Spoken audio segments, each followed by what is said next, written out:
वासना की पुतली भाग 3। दीपक अजीब पशोपेश की स्थिति में था। उसकी समझ में नहीं आ रहा था कि इस अवस्था में वह क्या करे। बीना ने उसकी ओर देखते हुए कहा, बोलो दीपक, क्या सोच रहे हो? बीना। दीपक ने कहा, मुझे इस विषय में सोचने का कुछ समय ना दो। सोच लो, कहकर वह चली गई। 2 दिन बाद फिर बीना उसके पास आई और बोली, चलो आज भाग चले। कुछ क्षण दीपक सोचता रहा और अपने आप को हालात के हवाले करते हुए कहा, ठीक है, तुम स्टेशन पर मिलना, मैं शाम को 5 बजे वहीं मिलूंगा। दीपक के मुंह से यह शब्द सुनकर वह खुशी खुशी वहां से चली गई। घर जाकर वह अपनी तैयारी करने लगी। उसने घर से सब नकदी और जेवर ब्रीफकेस में रख लिया था। वह 4 बजे अपने घर से निकली। उसने घर से निकलते वक्त मेज पर एक पर्चा लिखकर रख दिया था। उसमें लिखा था, कैलाश, मैं स्वेच्छा से तुम्हारा घर छोड़कर जा रही हूँ। मेरा तुम्हारा दाम्पत्य संभव नहीं है। मैं अब तुम्हारे साथ नहीं रह पाऊंगी। मुझे ढूंढने की कोशिश मत करना। बीना। बीना को किसी ने देखा नहीं था। अगर देखा भी होता तो किसी को क्या मतलब था। बीना टैक्सी में बैठकर स्टेशन पहुंच गई। उस समय 4:30 बजे थे। गाड़ी का टाइम 5:30 बजे का था। 5 बजे दीपक भी स्टेशन पर आ गया था। दीपक ने 2 टिकट खरीद लिए थे। 5:30 बजे गाड़ी आई और ये दोनों सवार होकर चल दिए। गाड़ी दौड़ रही थी। रात को जब कैलाश घर पहुंचा तो उसने बाहर से द्वार बंद पाया। ताला लगा हुआ था। उसके पास दूसरी चाबी थी। उसने द्वार खोला लेकिन उसकी समझ में यह नहीं आया कि उसका द्वार बंद क्यों है। बीना इस समय कहाँ जा सकती है? उसने सोचा, हो सकता है अपने घर चली गई हो। द्वार खोलकर वह अंदर पहुंचा और उसने बटन दबाकर बल्ब जलाया। सामने मेज पर रखे हुए कागज पर उसकी नजर पड़ी। उसने आगे बढ़कर वह कागज उठाया और उस एक ही सांस में पड़ गया। उसका दिमाग खराब हो गया। काफी देर के बाद वह अपने आप को आश्वस्त कर पाया। फिर वह सामान्य हो गया। वह सोच रहा था, एक तरह से अच्छा ही हुआ। बदजान औरत से पिंडा टूट गया। वह किसी दिन उसे मरवा भी सकती थी। कहते हैं ना कि त्रिया चरित्र जाने ना कोई, खसम मार के सती होए। कैलाश चुपचाप बैठ गया।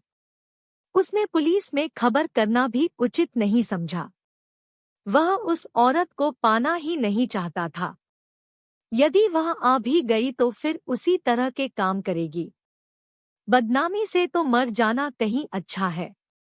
उधर दीपक और बीना एक नगर में पहुंच गए।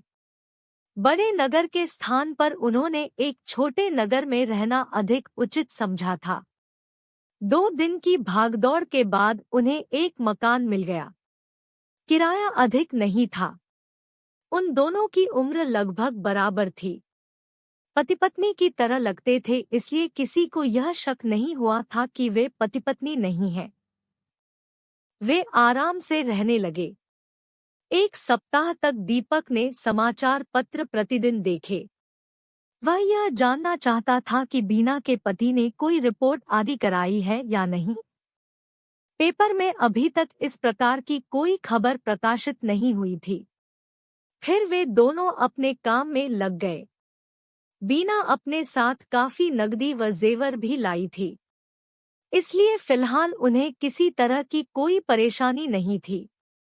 दीपक होटलों के चक्कर लगा रहा था ताकि उसे गाने का काम मिल जाए। बीना इस तरह की स्त्री थी कि जो किसी एक की बनकर नहीं रह सकती थी। वहां आकर उसने गली के एक पहलवान टाइप युवक को अपनी ओर आकर्षित कर लिया। दीपक तो काम की तलाश में निकल जाता था। उसे इस बात की सपने में भी आशा नहीं थी कि बीना उसके साथ भी विश्वासघात कर सकती है। जो नारी अपने पति को छोड़कर उसके साथ आई थी, वह भला उसके विषय में यह कैसे सोच सकता था कि वह उसे धोखा दे सकती है। लेकिन अगर इस बात को इस तरह से लिया जाए कि जो औरत अपने पति की न हुई वह प्रेमी की क्या होगी, और उसने 2 महीने में ही उसे धोखा दे दिया। वह उस पहलवान टाइप युवक अमर की बाहों में आ गई। अमर ने प्रस्ताव रख दिया था कि यदि तुम चाहो तो मैं तुम्हारे साथ शादी करने को तैयार हूँ। यह सब इसलिए हुआ था कि बीना ने उसकी बाहों में आते ही बता दिया था कि दीपक उसका पति नहीं है, बल्कि वह उसे भगा लाया है। यहाँ भी बीना ने झूठ बोला था, क्योंकि हकीकत यह थी कि उसी ने दीपक को भाग चलने के लिए प्रेरित किया था। दीपक ने उसे नहीं भगाया था, बल्कि वह दीपक को भगा लाई थी। इसीलिए अमर ने शादी का प्रस्ताव रख दिया था और स्वेच्छा से बीना ने स्वीकार कर लिया था। शाम को जब दीपक दिन भर की भागदौड़ के बाद वापस घर आया तो उसने बीना के पास अमर को बैठा हुआ पाया। उसे देखकर दीपक ने कहा, बीना, ये यहाँ क्यों बैठा है? दीपक: बीना ने कहा, मैं अमर के साथ शादी कर रही हूँ। ओह हाँ दीपक। बीना: दीपक ने कहा, मैं पागल था जो तुम्हारी बातों में आ गया और अपना बना बनाया काम छोड़कर यहाँ आ गया। मैंने यह नहीं सोचा कि जो औरत अपने पति की नहीं हुई वह मेरी क्या होगी। तुम जैसी औरतों को या तो गोली मार देनी चाहिए या किसी वेश्या के कोठे पर ले जाकर बैठा देना चाहिए। दीपक: अमर ने कहा, शब तुम जाओ और अपना काम करो।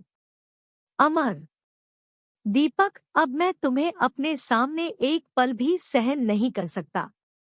मैं तो जा रहा हूँ, दीपक ने कहा, मगर एक बात याद रखना कि यह वासना की पुतली तुम्हारी भी बनकर नहीं रह सकेगी। उस दिन जब ये तुम्हें धोखा देकर किसी और की बाहों में चली जाएगी तब तुम्हें भी मेरी तरह से अपनी भूल का एहसास होगा। वासना की पुतली को कोई मर्द खुश नहीं कर सकता।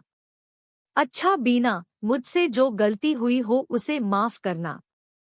अमर, तुमसे मुझे कोई शिकायत नहीं है। और इन शब्दों के साथ ही दीपक अपना गिटार उठाकर वहां से चल दिया। उसे कोई विशेष दुख नहीं था। जल्दी ही दिन निकल आया था।